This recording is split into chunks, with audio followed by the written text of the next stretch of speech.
साथियों नमस्कार। संस्कृत के इस कालांश में पुनः आप सबका हार्दिक स्वागत।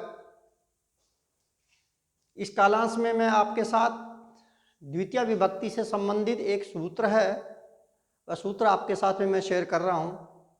आइए सूत्र देखते हैं। द्वितीय विभक्ति से संबंधित सूत्र है गति बुद्धि प्रत्यवसानार्थ शब्द कर्म अकर्मकाणाम अणिकर्ता सणौ। सूत्र है गति बुद्धि प्रत्यवसानार्थ शब्द कर्म अकर्मकाणाम अणिकर्ता सणौ। पिछले कालांश में भी मैंने आपको यह सूत्र समझाया था। इस सूत्र का दूसरा भाग मैं आपको इस कालांश में मैं आपके साथ में शेयर कर रहा हूं। आइए देखते हैं। भावार्थ है गति। गति का गति अर्थ वाली गम और इण आदि जो भी धातुएं हैं, गति अर्थ वाली गत्यर्थक धातुओं से। बुद्धि बुद्धिर्थक धातुओं से। बुद्धि अर्थ वाली धातुओं जैसे बुद्ध धातु है, ज्ञा धातु है, विद धातु है, आदि आदि जो भी धातुएं हैं। फिर है प्रत्यवसानार्थ। प्रत्यवसानार्थक जो धातुएं हैं, प्रत्यवसान होता है भक्षण। ऐसे अर्थ वाली धातुएं जैसे भक्ष धातु, अद धातु, अस धातु, बुझ धातु। और शब्द कर्मक, शब्द कर्मक धातुओं अर्थात शब्द ही जिनका कर्म है ऐसी धातुओं। और अकर्मकाणाम, और अकर्मक धातुओं के प्रयोग में अणिकर्ता, अणिकर्ता अण्यंत अवस्था के कर्ता, अर्थात साधारण जो वाक्य होता है जिसमें कर्ता के अनुसार क्रिया आती है, कर्ता प्रधान होता है, तो अण्यंत अवस्था के कर्ता की अणौ, अणौ अण्यंत अवस्था में, प्रेरणार्थक अवस्था में, अर्थात जब धातु के साथ में अणिच प्रत्यय लगता है तो वह प्रेरणार्थक क्रिया बन जाती है। तो अण्यंत अवस्था का जो कर्ता होता है, जब उसको अण्यंत अवस्था जब उसकी आती है तो अण्यंत अवस्था में वो जो कर्ता होता है, अण्यंत अवस्था का जो कर्ता है, उसकी उक्त सूत्र से कर्म संज्ञा हो जाती है। पुनः सुनिएगा। सूत्र है गति बुद्धि प्रत्यवसानार्थ शब्द कर्मक अकर्म आणाम अणिकर्ता सणौ। कि गति अर्थ वाली, बुद्धि अर्थ वाली धातुओं, प्रत्यवसान अर्थ वाली धातुओं और शब्द कर्मक धातुओं और अकर्मकाणाम और अकर्मक धातुओं के प्रयोग में अणिकर्ता अण्यंत अवस्था के कर्ता की अणौ, अण्यंत अवस्था में, प्रेरणार्थक अवस्था में उस कर्ता की कर्म संज्ञा हो जाती है। उक्त सूत्र से प्रयोज्य कर्ता की अण्यंत दशा में कर्म संज्ञा होती है। किसकी? जो अण्यंत अवस्था का जो कर्ता होता है, अण्यंत अवस्था के कर्ता की प्रेरणार्थक क्रिया का वाक्य में प्रयोग होने पर वह अण्यंत अवस्था बनती है और उस अण्यंत अवस्था में जो अण्यंत अवस्था का जो कर्ता होता है उसकी यहाँ कर्म संज्ञा हो जाती है। देखिएगा, दो कर्ता होते हैं। कौन कौन से हैं? एक होता है प्रेरणा देने वाला कर्ता और एक होता है प्रेरणा लेने वाला कर्ता। जो प्रेरणा देने वाला कर्ता है वह होता है प्रयोजक कर्ता। जो प्रेरणा दे रहा है वह है प्रयोजक कर्ता, और जो प्रेरणा ले रहा है अर्थात जिसे प्रेरणा दी जाती है वह है प्रयोजक कर्ता। तो यहाँ पर प्रयोजक कर्ता की ही कर्म संज्ञा होती है। मैं उदाहरण दे दूं, आपको बात स्पष्ट हो जाएगी। मैंने आपकी सुविधा की दृष्टि से मैंने यहाँ ये 5 वाक्य दिए हैं। मैंने ये पांचों के पांचों ये अण्यंत अवस्था के वाक्य हैं, और मैंने इस साइड में मैंने अण्यंत अवस्था का वाक्य में प्रयोग किया है। इस साइड में अण्यंत अवस्था है और उस साइड में अण्यंत अवस्था है। समझा देता हूं मैं आपको। अनिच प्रत्यय का प्रयोग लगने पर प्रेरणार्थक क्रिया बनती है। जैसे यहां देखिएगा वाक्य में गच्छति है, गम धातु से लट लकार प्रथम पुरुष एक वचन गच्छति, गच्छति मीन्स जाता है, गच्छति मीन्स जाता है। और अनिच प्रत्यय का प्रयोग होने पर गमयति रूप बनता है, प्रेरणार्थक क्रिया बन गई, भेजता है, भेजता है। जैसे पढ़ता है, जैसे पढ़ता है, यहां देखिएगा जैसे पढ़ता है, और यहां तो है पढ़ता है और यहां पढ़ाता है। पढ़ना और पढ़ाना, खेलना और खिलाना, ठीक है। यहां जाना और भेजना, यहां देखिए समझना और समझाना, यहां भोजन खाना और भोजन खिलाना। वो प्रेरणार्थक वाक्य है क्रिया में, वो अण्यत अवस्था है और ये है अण्यत अवस्था। आइए उदाहरण देखते हैं। अण्यत अवस्था का पहला उदाहरण है कृष्ण गृहं गच्छति, कृष्ण घर जाता है, कृष्ण घर जाता है। यहां देखिए कर्ता है कृष्ण, कर्ता के अनुसार क्रिया आई है, प्रथम पुरुष एक वचन की क्रिया आई है, तो कृष्ण है गच्छति, कृष्ण जाता है, गम धातु है। अब इसको अण्यत अवस्था में ले रहा हूं। अण्यत अवस्था में क्या है कि वाक्य है एक, सोहन कृष्ण को घर भेजता है। यहां तो कृष्ण खुद घर जा रहा है और यहां इस वाक्य में अण्यत अवस्था में सोहन कृष्ण को घर भेज रहा है।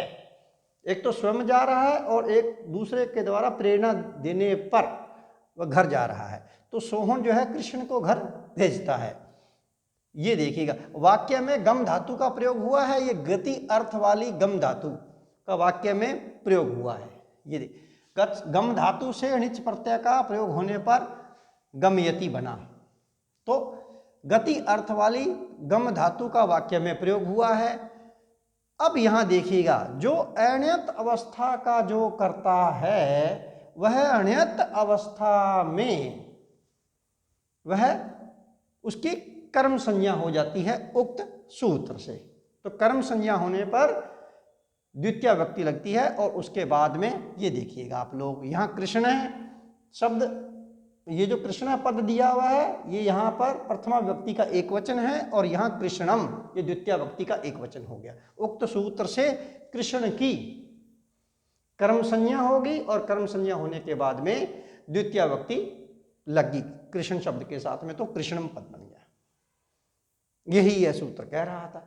अब यहां पर देखिएगा जो ये अण्यत अवस्था का यहां जो करता था, अब वो यहां कर्म बन गया, उसकी कर्म संज्ञा हो गई। और अब यहां अण्यत अवस्था का कर्ता कौन बन गया? ये बन गया सोहन। कौन है मित्रों? यहां सोहन, ये अण्यत अवस्था। ये यहां पर देखिएगा, ये यह सोहन यहां पर है प्रयोजक कर्ता और कृष्ण है प्रयोज्य कर्ता। ये प्रेरणा देने वाला है और ये प्रेरणा लेने वाला है। यही ये कहना चाहता है कि प्रयोज्य कर्ता की अण्यत दशा में, अण्यत अवस्था में कर्म संज्ञा होती है। और ये देखिएगा कृष्णम पद में द्वितीय विभक्ति लगी हुई है। और सोहन जो है ये अण्यत अवस्था में प्रयोजक करता है सोहन और प्रयोज्य करता है कृष्ण, जबकि यहां अण्यत अवस्था में कृष्ण करता है और इस कर्ता की यहां कर्म संज्ञा हो गई और द्वितीय विभक्ति लगी कृष्ण शब्द के साथ में। यह गत्यर्थक धातु का उदाहरण है। अब बात करूंगा मैं बुद्ध्यर्थक धातु की। बुद्ध्यर्थक धातु जैसे बुद्ध है, ज्ञा है, विद आदि धातु होती हैं। ये देखिएगा यहां मैंने बुद्ध धातु का उदाहरण दिया है आपको। साधारण वाक्य क्या है? छात्र कौमुदीम बुध्यते। छात्र कौमुदीम बुध्यते, छात्र कौमुदी को समझता है, छात्र कौमुदी को समझता है। ये यहां अण्यत अवस्था का कर्ता है। कौन? छात्र। यहां छात्र अण्यत अवस्था का कर्ता है। और अब इसको निच प्रत्यय लगा करके बुद्ध धातु का निच प्रत्यय लगने पर क्या बना? बोध्यति। यहां बुध्यते है, वहां क्या बना? बोध्यति। बोध्यति का वाक्य में प्रयोग हुआ है, बुद्धि अर्थ वाली धातुओं का वाक्य में प्रयोग हुआ है। इसलिए अण्यत अवस्था में जो अण्यत अवस्था का जो करता है छात्र, उसकी अण्यत अवस्था में उक्त सूत्र से कर्म संज्ञा होकर के द्वितीया भक्ति उसके साथ लगती है। यहां देखिएगा अण्यत अवस्था का करता है छात्र, यहां पर द्वितीया भक्ति लग गई। और यहां पर इस वाक्य में अब ये जो छात्र है ये बन गया प्रयोज्य कर्ता, और ये है आचार्य, आचार्य बन गया प्रयोजक कर्ता। क्या बना अण्यत अवस्था? आचार्य छात्रम कौमुदीम बोधयति, आचार्य है छात्रम कौमुदीम बोधयति। यहां वाक्य है छात्र कौमुदी को समझता है, और अण्यत अवस्था में बन गया आचार्य छात्र को कौमुदी समझाता है, आचार्य छात्र को कौमुदी समझाता है। यहां क्या है? कृष्ण घर जाता है, और यहां पर सोहन कृष्ण को घर भेजता है। दोनों में ये वो अण्यत अवस्था है और ये अण्यत अवस्था है। देखिएगा इसी प्रकार से तीसरा वाक्य है, जैसे पुत्र क्षीरान्नम भुंक्ते, पुत्र क्षीरान्नम भुंक्ते। हाँ, पुत्र जो है खीर खाता है, पुत्र खीर को भूंकते खाता है, भुज धातु है। ये कौन सा? ये प्रत्यवसानार्थ अर्थ वाली धातुओं, बक्ष धातु, अद धातु, अस धातु, भुज धातु। यहाँ भुज धातु का वाक्य में प्रयोग वहां करके देख रहे हैं अपन लोग। देखिएगा वाक्य है पुत्र क्षीरान्नम भुंक्ते, पुत्र खीर अन्न को खाता है। यहाँ अण्यत अवस्था, ये अण्यत अवस्था के उदाहरण है। ये अण्यत अवस्था का कर्ता कौन है मित्रों? पुत्र। कौन है? पुत्र। और अब अण्यत अवस्था में जो अण्यत अवस्था का जो करता है वह अण्यत अवस्था में उसकी उक्त सूत्र से कर्म संज्ञा होकर के इसके साथ द्वितीया भक्ति लग जाती है। तो यहां देखिएगा चूंकि वाक्य में ये देखिएगा भुज धातु से णिच प्रत्यय लगा हुआ है, प्रेरणार्थक क्रिया हो गई, इसलिए इस पुत्र जो ये यहाँ वाला जो ये करता था, अब यहाँ पर ये देखिएगा ये पुत्रम पद में द्वितीया भक्ति का एक वचन लगा हुआ है। अब ये यहाँ बन गया प्रयोज्य कर्ता। कौन बन गया मित्रों? प्रयोज्य कर्ता। और प्रयोजक कर्ता कौन बन गई? माता। और वाक्य बन गया माता पुत्रम क्षीरान्नम भोजयति, और हिंदी अर्थ बन गया उसका माता पुत्र को खीर खिलाती है। यहाँ तो पुत्र खीर को खुद खा रहा है और वहाँ किसी दूसरे के द्वारा उसे खिलाई जा रही है। कि यहाँ कौन खिला रहा है मित्रों? माता पुत्रम क्षीरान्नम भोजयति, माता पुत्र को खीर खिलाती है। वाक्य में भुज धातु से णिच प्रत्यय लगा हुआ है, प्रत्यवसान अर्थ वाली धातु है, इसलिए अण्यत अवस्था के कर्ता की अण्यत अवस्था में कर्म संज्ञा उक्त सूत्र से हो गई। तो यहां देखिएगा ये माता है प्रयोजक कर्ता, ये है प्रेरक, और जिसे प्रेरणा दी जाती है वह है प्रयोज्य कर्ता। तो यहां पर पुत्र है प्रयोज्य कर्ता, और इस प्रयोज्य कर्ता की कर्म संज्ञा हो गई है। अब इसके बाद में बात करूंगा शब्द कर्मक धातुएं, शब्द ही जिनका कर्म हो ऐसी धातुओं की भी अण्यंत अवस्था के कर्ता की जब शब्द कर्मक धातुओं का वाक्य में प्रयोग हो तो अण्यंत अवस्था के कर्ता की, अण्यंत अवस्था में अणौ, अण्यंत अवस्था में किसकी? अणिकर्ता, अणिकर्ता अण्यंत अवस्था के कर्ता की अणौ अण्यंत अवस्था में प्रेरणार्थक अवस्था में कर्म संज्ञा हो जाती है। शब्द कर्मक धातु की बात कर रहा हूं, देखिएगा शिष्य वेदार्थम पठति, वाक्य है शिष्य वेदार्थम पठति, शिष्य वेदों के अर्थ को पढ़ता है। पठ धातु से लट लकार प्रथम पुरुष एक वचन का प्रयोग हुआ है। यहां पर कर्ता है शिष्य, जो अण्यंत अवस्था का करता है, और वाक्य में शब्द कर्मक पठ धातु का प्रयोग हुआ है। यहां देखिएगा ये पठ का हो गया, पठ धातु से णिच प्रत्यय लगने पर पाठयति, क्या बना? पाठयति। तो ये देखिएगा अण्यंत अवस्था में प्रेरणार्थक क्रिया का प्रयोग होने पर अण्यत अवस्था का जो कर्ता होता है वह अण्यत अवस्था में उसकी उक्त सूत्र से कर्म संज्ञा होती है और फिर उसके साथ द्वितीया विभक्ति लगती है। ये देखिएगा, यहाँ शिष्य पद में प्रथमा विभक्ति लगी हुई है और यहाँ पर द्वितीया विभक्ति लगी हुई है।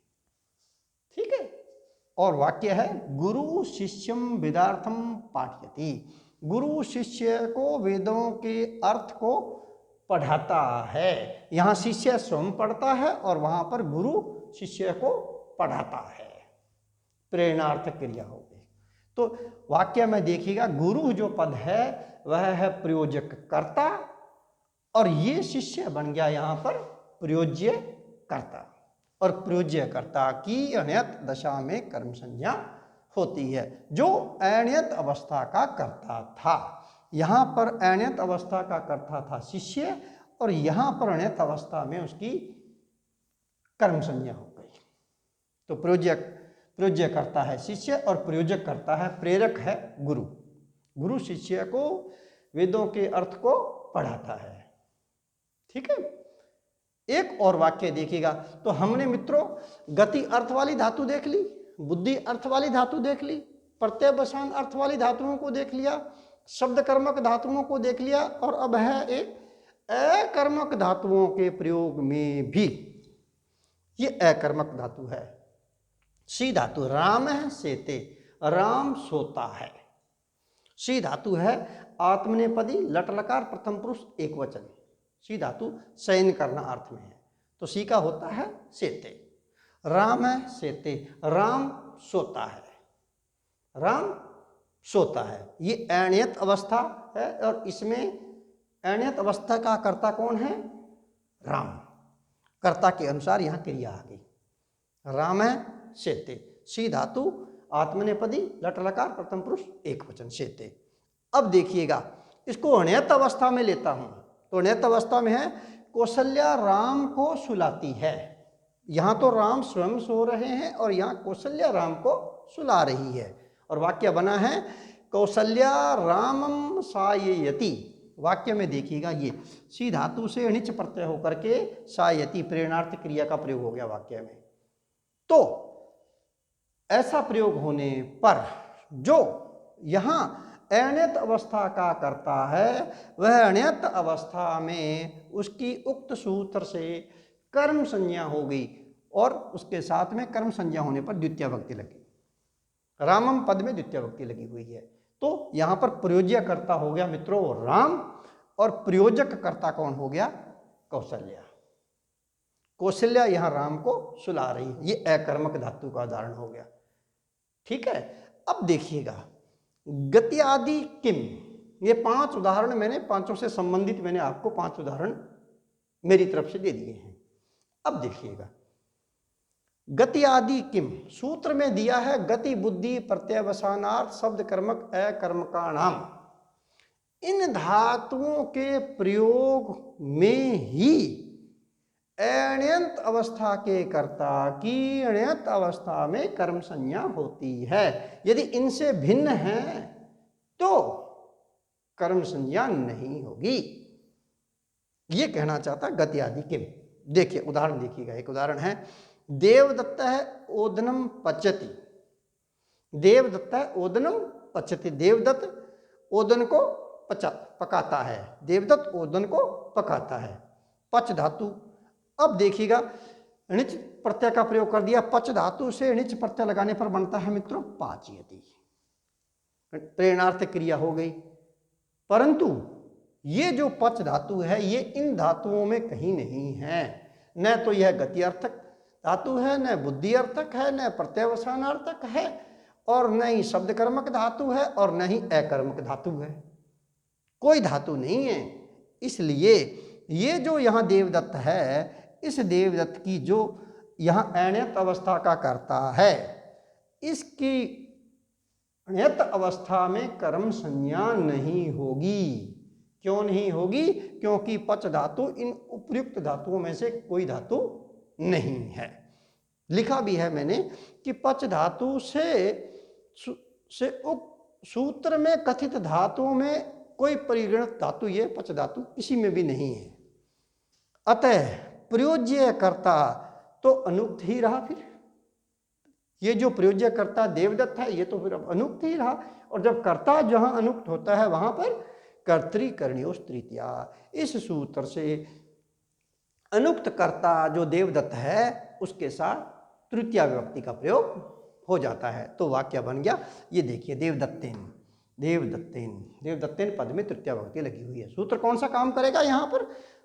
कर्तृकरणीयों तृतीया, क्योंकि ये वाक्य में यहाँ अनुक्त कर्ता है और अनुक्त कर्ता में कर्तृकरणीयों तृतीया, इस सूत्र द्वारा तृतीया विभक्ति का प्रयोग हो गया। यद्यपि पच धातु के साथ में निच प्रत्यय का प्रयोग हुआ है, परंतु पच धातु उपयुक्त कही गई धातुओं में से धातु नहीं है। ये है इस सूत्र का कहने का अभिप्राय। अगले क्लास में मैं मित्रों आपके साथ में पुनः नया सूत्र लेकर के मिलता हूँ। तब तक के लिए जय हिंद।